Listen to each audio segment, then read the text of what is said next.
జై శ్రీరామ్. శ్రీమాత్రే నమః. శ్రీ గురుభ్యో నమః. 2024 సంవత్సరం జూలై 28వ తారీఖు నుంచి 2024 సంవత్సరం ఆగస్టు 3వ తారీఖు వరకు కూడా వార ఫలితాలు ద్వాదశ రాశుల వాళ్ళకి మరియు ద్వాదశ లగ్నాల వాళ్ళకి ఈ రాశి ఫలితాలు ప్రసాదించే గ్రహదేవతల యొక్క గ్రహ గమనాలు ఒకసారి చూద్దాం. వృషభ రాశిలో మంగళ గురు సంచారం, కర్కాటక రాశిలో రవి శుక్రుల సంచారం.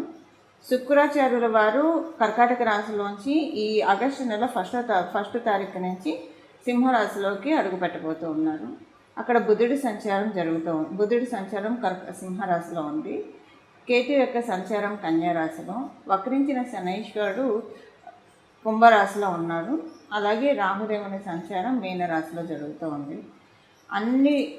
అన్ని రాశుల్ని వేగవంతంగా చుట్టూ వచ్చే చంద్రభగవానుడు మేషరాశి నుంచి మిథున రాశి వరకు ఈ వారం మొత్తం కూడా ఆయన సంచారం సాగిస్తూ ఉన్నారు. ఈ వార ఫలాలు తెలుసుకోవడానికి ముందుగా ఒక చిన్న క్లారిఫికేషను, అందరికీ ఉండే సందేహము. ఇప్పుడు కొంతమందికి వాళ్ళ రాశి తెలుస్తుంది, కొంతమందికి వాళ్ళ లగ్నము రాశి రెండు తెలుస్తాయి. మీ లగ్నం, మీ జన్మ లగ్నం మీకు తెలిసి, మీ జన్మరాశి మీకు తెలిస్తే మీ రాశి ప్రకారం మీరు రాశి ఫలితాలు చూసుకుంటారు. మీ జన్మ లగ్నం మీకు తెలిస్తే కనుక ఆ లగ్నం ఏ రాశిలో పడిందో ఆ రాశి యొక్క ఫలితాలు కూడా చూసుకోవడానికి ప్రయత్నించండి. ఉదాహరణకి మీరు మేషరాశిలో పుట్టారు, కానీ మీ లగ్నం మీనలగ్నం అయితే మీరు మీనలగ్న ఫలితాలు కూడా, అంటే మీనరాశి ఫలితాలు కూడా మీరు చూసుకోవాల్సి ఉంటుంది. ఇప్పుడు రాశి మేషరాశి, లగ్నం కూడా మేషలగ్నం అయితే ఇంకొకటే రాశి ఫాలో అయితే సరిపోతుంది. ఇప్పుడు దీంట్లో బెనిఫిట్ ఏమవుతుందంటే లగ్నం ఏ రాశి అయిందో అది చూసుకోవడము, మన రాశి చూసుకోవడం వల్ల రెండిట్లో పాయింట్స్ని మనం ఎక్స్ట్రాక్ట్ చేసుకోవాలి. ఇప్పుడు మేషరాశి సపోజ్ ఏదైనా రాశి వాడికి బాగాలేదన్నారు అనుకోండి, మీ లగ్నం పడ్డ రాశి బాగుంది అనుకోండి, అప్పుడు అది యావరేజ్గా వెళ్తుందని మీరు అర్థం చేసుకోవాలి. రెండు బాగుంటే చాలా బాగా ఉంటుంది, రెమెడీస్ చేసుకుంటే ఇంకా చాలా బాగా ఉంటుంది. రెండిట్లో బాగోకపోతే ఖచ్చితంగా రెమెడీస్ చేసుకోవాలని అర్థం. అయితే దీనికి తోడు మనం మీ జన్మ గ్రహస్థితిని కూడా పరిశీలించాలి. మీ జన్మజాతకం ప్రజెంట్ బాగుందనుకోండి, గోచారంలో బాగోకపోతే అది పెద్దగా ఇంపాక్ట్ ఏం చూపించదు, మీకు బాగుంటుంది.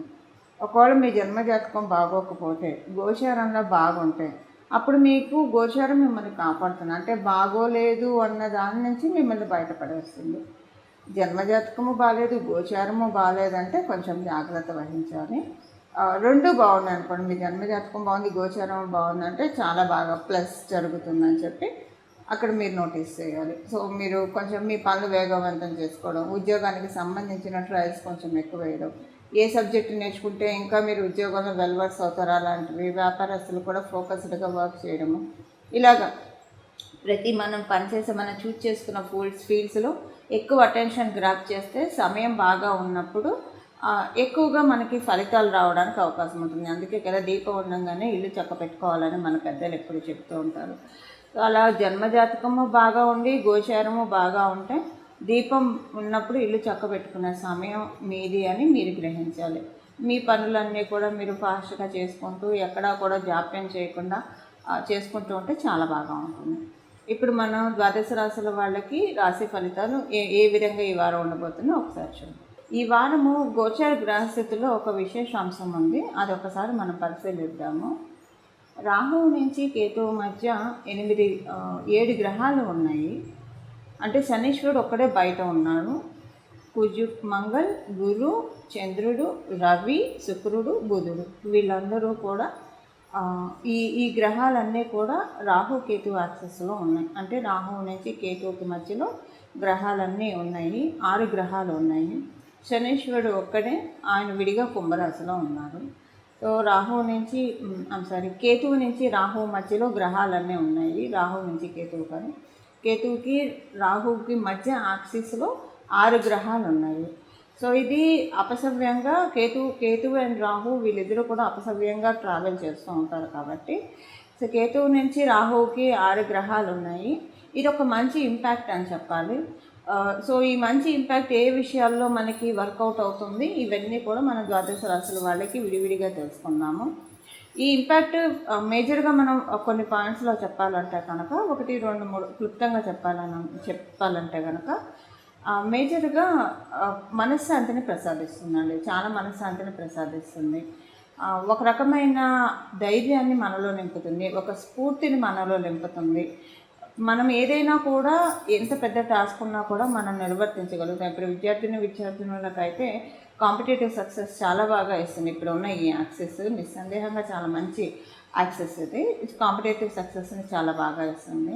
అదే విద్యార్థులకి ఇప్పుడు లైఫ్లో ప్రతి ఒక్కరం కూడా ప్రతి విషయాన్ని కంపీట్ చేసుకుంటూ వెళ్ళాలి మన లైఫ్లో. సో అలా కంపీట్ చేసుకుంటూ వెళ్ళడానికి కూడా ఇప్పుడు గోచారంలో కేతువుకి మరియు రాహువుకి మధ్యలో గ్రహస్థితులన్నీ కూడా, లేదా రాహువు నుంచి కేతువుకి మధ్యలో 6 గ్రహాలు ఉన్నాయి. ఇవన్నీ కూడా వీటన్నిటికీ కూడా సపోర్ట్ చేస్తూ ఉన్నాయి. శనీశ్వరుడు ఒక్కడు బయట ఉన్నాడు. సో ఇది ఒక గుడ్ కాంబో అని చెప్పాలి. ఎందుకంటే వీళ్ళిద్దరూ అపసవ్య మార్గంలో వెళ్తాడు. కేతువు తర్వాత కన్యారాశి నుంచి తులారాశికి వెళ్ళాడు, సింహరాశికి వస్తాడు. రాహువు తర్వాత మీనరాశి నుంచి మేషరాశికి వెళ్ళాడు, ఆయన వచ్చేది కుంభరాశిలోకి వస్తారు.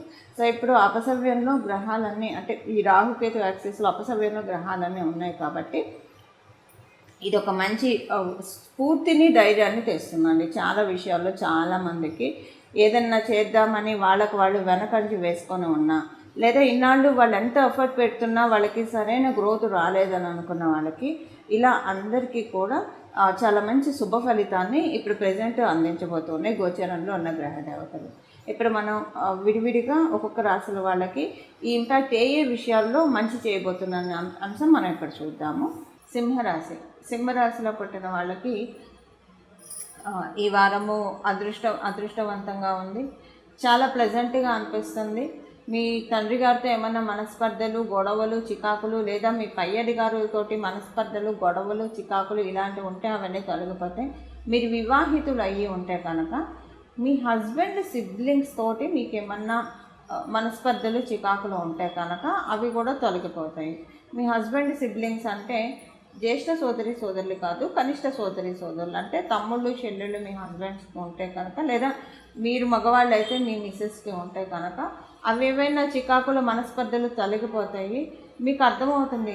ఒక్కొక్కసారి అంటే తప్పేం లేదు, పరిస్థితుల్లోనే ఒక్కొక్కసారి మనుషుల్ని బ్యాక్ చేస్తాయి, అంతకు మించి విషయం ఏం లేదు. వాళ్ళు సహజంగానే వస్తు సహా మంచి వాళ్ళు అన్న విషయాన్ని మీకు అర్థమయ్యే విధంగా మీ ఆలోచన క్రమం మారుతుంది. అయితే ఇక్కడ అలా మారడం వల్ల ఏముందండి, జస్ట్ మామూలుగా తెలుసుకుంటాం అంతే కదా అన్నాను, మనం మీకు రావచ్చు. అలా దేన్ని కొట్టిపడేయకూడదు. ఏదైనా ఒక విషయం జరుగుతూ ఉందంటే, అందులో ఇలాంటి విషయాల్లో జరుగుతూ ఉందంటే డెఫినెట్గా ఇది ఒక ట్రాన్స్ఫర్మేషనే కదా. వాళ్ళ గురించి ఒకవేళ మీరు అపార్థం చేసుకుంటే అది మీకు అర్థం చేసుకుంటున్నారు, అదొక ట్రాన్స్ఫర్మేషనే కదా. ఈ ట్రాన్స్ఫర్మేషన్ మీకు ఏ విషయంలో పడుతుంది, ఇది ఆలోచించడం వల్ల మీకు అదృష్టం పెరుగుతుంది.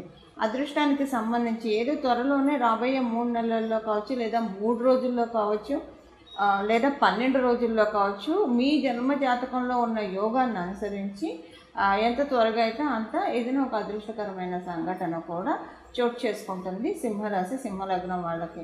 ఇలా చోటు చేసుకోవడానికి ఇది ఒక ఇండికేషన్.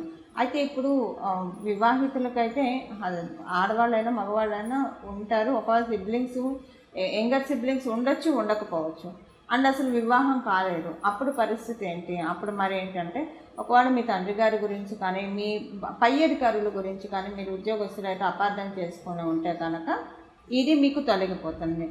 సో వాళ్ళ గురించి ఒక సాఫ్ట్ కార్నర్ అర్థం చేసుకుంటారు. అరే నేనే తప్పుగా ఆలోచించాను, వాళ్ళదేం లేదు అని ఒక ట్రాన్స్ఫర్మేషన్ వస్తుంది.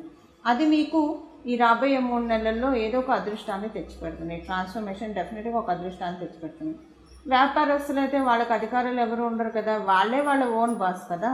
మరి వాళ్ళకి ఎలా ఉంటుందంటే వాళ్ళు ఎవరి గురించైనా అపార్థం చేసుకుంటే, నిత్య దైనందిన జీవితంలో ఎవరి గురించైనా అపార్థం చేసుకొని వాళ్ళ గురించి జడ్జిమెంటల్గా మాట్లాడి ఉంటే కనుక అది అరే ఇది తప్పు, ఇలా చేసి ఉండకూడదు అని ఒక ట్రాన్స్ఫర్మేషన్ వస్తుంది. వాళ్ళ గురించి పూర్తిగా తెలుసుకుంటారు. సో ఇది ఇలా కాదు, అంటే ఇలా కాదు, మనం తప్పుగా అర్థం చేసుకున్నాం అన్న విషయం మీకు డెఫినెట్గా డెస్టినీ మీకు చెప్తుంది. సో ఈ ట్రాన్స్ఫర్మేషన్ ఎలా ఇలా ఏదో ఒక రకంగా వస్తుందండి. ఇలా వచ్చింది అని అంటే కనుక ట్రాన్స్ఫర్మేషన్ డెఫినెట్గా అక్కడ ఏదో ఒక అదృష్టం ఉంది. మీ జన్మజాతకం చాలా బాగా బలంగా ఉన్నా అర్థం. కొంచెమైనా ట్రాన్స్ఫర్మేషన్ మీ జన్మజాతకం బలం ఉన్నా లేకపోయినా వచ్చే తీరుతుంది. కొంచెం ట్రాన్స్ఫర్మేషన్ అంటే కొంచెమే మీరు వాళ్ళ గురించి పాజిటివ్గా ఆలోచిస్తే కొంచెమే అదృష్టం వస్తుంది. లేదు కొంచెం ఎక్కువగా పాజిటివ్గా థింక్ చేస్తే కనుక ఎక్కువ అదృష్టం తోడ్పాటు మీకు డెస్టినీ కలగజేస్తుంది. అంటే ఇప్పుడు అదృష్ట దేవత మీకు హ్యాండ్ ఇస్తూ ఉంది. మీరు షేక్ హ్యాండ్ ఇస్తారా, లేదంటే జస్ట్ ఇలా టచ్ చేసి వదిలేస్తారా అన్నది మీ చాయిస్. టచ్ చేసి వదిలేయడం అంటే ఇది ఇప్పుడు నేను చెప్పిన ట్రాన్స్ఫర్మేషన్ మీరు ఎంత తెచ్చుకుంటారో అది ఆటోమేటిక్గా వస్తుంది. కానీ ఒక్కొక్కసారి ఏమవుతుందంటే మనలో నుంచి ఈగో కావచ్చు ఏదైనా డామినేట్ చేస్తున్నారు ట్రాన్స్ఫర్మేషన్ని. అలా డామినేట్ చేస్తే జస్ట్ అలా టచ్ చేసి వదిలేస్తారు. సో టచ్ చేసి వదిలేస్తారా, అమ్మవారు అదృష్ట దేవత పైకి లాగుతుందంటే మీరు షేక్ హ్యాండ్ ఇచ్చి ఆవిడ నుంచి పైకి లాగించుకుంటారా అన్నది మీ చేతుల్లో ఉంటుంది. ఇది ఈ వారం మీకున్న అంశాలన్నీ కూడా సింహరాశి మరియు సింహలగ్నాల్లో పుట్టిన వాళ్ళకి. చూసారు కదండి మీ రాశి యొక్క ఫలితాలు. ఇప్పుడు ఏ పరిహారం చేసుకుంటే చక్కటి ఫలితాలు ఉంటాయి ఈ వారం మొత్తం కూడా అదొకసారి మనం పరిశీలిద్దాము. ఈ వారం మొత్తం కూడా ద్వాదశ రాశుల వాళ్ళు మరియు ద్వాదశ లగ్నాల వాళ్ళు కేతు భగవానుడు అసలు యాక్చువల్గా డిటాచ్ చేస్తాడు మనకు అన్నిటి నుంచి. కాకపోతే ఇప్పుడు కాలగమనంలో ఒక రకంగా కాలామృత యోగంలో ఆయన మనకి ఫలితాన్ని ఇస్తూ ఉన్నాడు. కాబట్టి కేతు భగవానుడు ఇచ్చే ఫలితాన్ని మనం అందుకోవడానికి గణపతి యొక్క పూజ, గణపతి యొక్క ప్రార్థన మనం చేయాలి. గణపతి యొక్క పూజ, గణపతి యొక్క ప్రార్థన ఎలా చేస్తారు? గణపతికి సంబంధించిన నామాన్ని చదువుకోవచ్చు, లేదా గణపతికి సంబంధించిన స్తోత్రాలు చదవచ్చు. అలాగే గణపతికి గరికమాలతో పూజ చేయొచ్చు, లేదా ఈ వారం మొత్తం గణపతి ఆలయానికి వెళ్ళి రావచ్చు. ఇవన్నీ కూడా కన్ఫ్యూజను. గణపతికి సంబంధించిన ఏదైనా ఒక నామం పట్టుకుంటానంటే గణేశాయ నమః అనో, గజాననాయ నమః అనో, ఇలా ఏదైనా మనం జపించవచ్చు. కానీ మెయిన్ ఏంటంటే ఈ వారం మొత్తం కూడా గణపతి ప్రార్థన చేస్తే కనుక చాలా బాగా ఉంటుంది. గణపతి ప్రార్థన చేయడం వల్ల అందులో కేతు భగవానుడు ఇప్పుడు ఉన్నది కన్యారాశిలో. ఈ కన్యారాశిలో ఉండడం వల్ల ఇంకా ఎక్కువ ఫలితాలను మనకి ప్రసాదిస్తాడు. అయితే గణపతిని ఏదైనా ఒక నామంతో జపిస్తే బాగుంటుంది. ఆ నామం ఏంటి అది చెప్పండి అన్న సందేహం మీకు తలెత్తితే కనుక గజాననాయ నమః, గజాననాయ నమః, గజాననాయ నమః. ఈ నామాన్ని మనం ఉదయాన్నే కూడా లేస్తూ గణపతి చక్కటి ముఖార విందాన్ని చూస్తూ ఎవరైతే గణపతి వంక చూస్తూ గజాననాయ నమః, గజాననాయ నమః, గజాననాయ నమః అనుకుంటారో వాళ్ళకి ఐశ్వర్య ప్రాప్తి ఉంటుంది. ప్రతిరోజు అనుకుంటూ వెళ్తే ఐశ్వర్య ప్రాప్తి ఉంటుంది. ఇప్పుడు ఈ వారం మొత్తం కూడా గణపతి యొక్క ఇప్పుడు నామానికి ఎలాంటి తప్పు ఉండదు.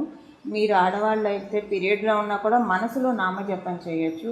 మీరు అశౌచంలో ఉంటే 1 year అశౌచంలో ఉన్నా కూడా నామజపానికి ఎలాంటి తప్పు లేదు. ఇది మనం అంటే బీజాక్షరాలు లేదా ఓంకారం చేర్చట్లేదు కాబట్టి కేవలంగా నామజపం ఎప్పుడైనా చేయొచ్చు.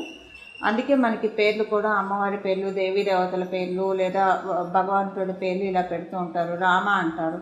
ఇప్పుడు ఒక తల్లి పిల్లాన్ని పిలవాలంటే పీరియడ్లో ఉన్న రామ ఇలా రారా అంటుంది. కానీ అదే నేను పీరియడ్లో ఉన్నాను పిలవకూడదు దేవుని నామం అని ఆగరు కదా. అంటే ఇక్కడ నేను చెప్పే విషయం ఏంటంటే నామజపానికి ఎలాంటి దోషము లేదు. సర్వకాల సర్వావస్థల్లో కూడా మనం నామజపాన్ని చెప్పించవచ్చు. సో అలా గజాననాయ నమః, గజాననాయ నమః, గజాననాయ నమః అనే ఈ నామాన్ని కనుక జపిస్తే కనుక చాలా చక్కటి ఫలితాలు మనకి లభిస్తాయి. సో ఈ వారం అంతా కూడా గజాననాయ నమః, గజాననాయ నమః, గజాననాయ నమః అనే నామాన్ని జపిస్తారా, లేదా గణపతికి సంబంధించిన మీకు ఇంకా ఏదైనా ఒక నామాన్ని మీరు పట్టుకున్నా సరే చక్కటి ఫలితాలు ఉంటాయి. ఇలా గణపతిని ఈ వారం మనం ఆశ్రయిద్దాము. మన జీవితంలో ఉన్న ఆటంకాలన్నీ కూడా ఆయన చిటికలో తొలగించేస్తారు. ఆదో పూజో గణాధిపః అని చెప్తారు. మొదటగా గణపతినే మనం పూజిస్తాము. మనం ప్రతిరోజు గణపతి యొక్క నామస్మరణ చేస్తే కనుక ఈ వారము చాలా అంటే చాలా చక్కటి శుభ ఫలితాలు మనందరికీ కూడా తటస్థిస్తాయి. మంగళం. నమో భగవతే వాసుదేవాయ.